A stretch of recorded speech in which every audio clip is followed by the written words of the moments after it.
Hi, welcome to FlowTrades.com Stock Boss. Make sure that you check us out. We have a 14-day free trial on FlowTrades.com, so get ahead of the market and stay with FlowTrades.com.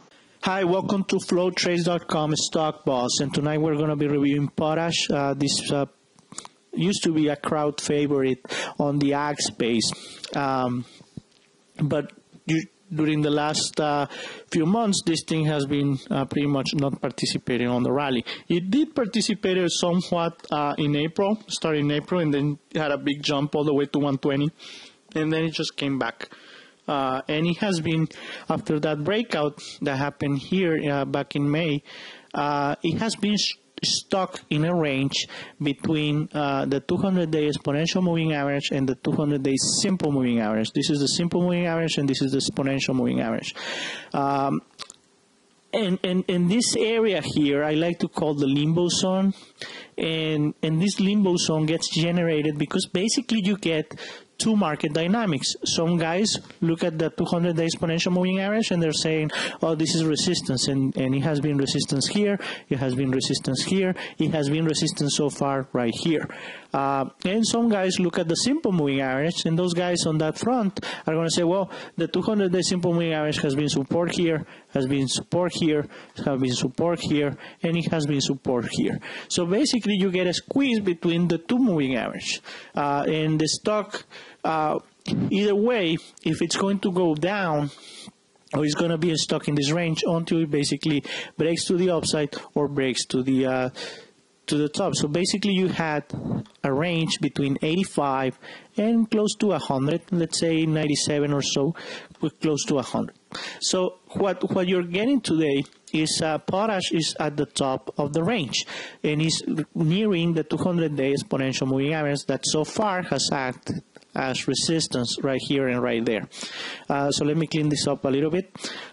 So what you're looking for Potash to do is either two things: either come back because it failed a resistance and come back and retest support, which, by the way, the simple moving average is starting to move slightly forward or slightly upwards, and come back and you catch it at the 200-day simple moving average back around 90, 89, 90s, and when it comes back, you can catch it, and then you're going to have advantage because this is going to be close to support. You can put your stop loss right there at 85. And you're going to wait on Potash to come back to the up range and hope that that time is going to give you a break. The good thing about it is that you have advantage because you bought close to support.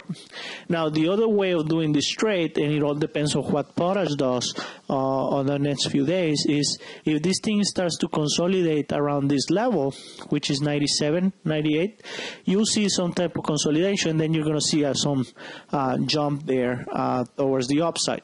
Now, what you have to be careful, though, is that it's very close to 100. And when I say that, is being close to 100 here, it'll probably add some support just because it's an even number. Just because of that, it's going to say, okay, those guys or these guys that bought here at 80, 85, or 89 or so, they're going to say, okay, at 100, I'm going to take profits. So you're going to you have to expect some selling pressure in Potash around these levels, just because there's going to be people that are going to say, okay, I have 10%, let me take some profits off this trade. So you have to expect that. That's the only problem that I see on this breakout here.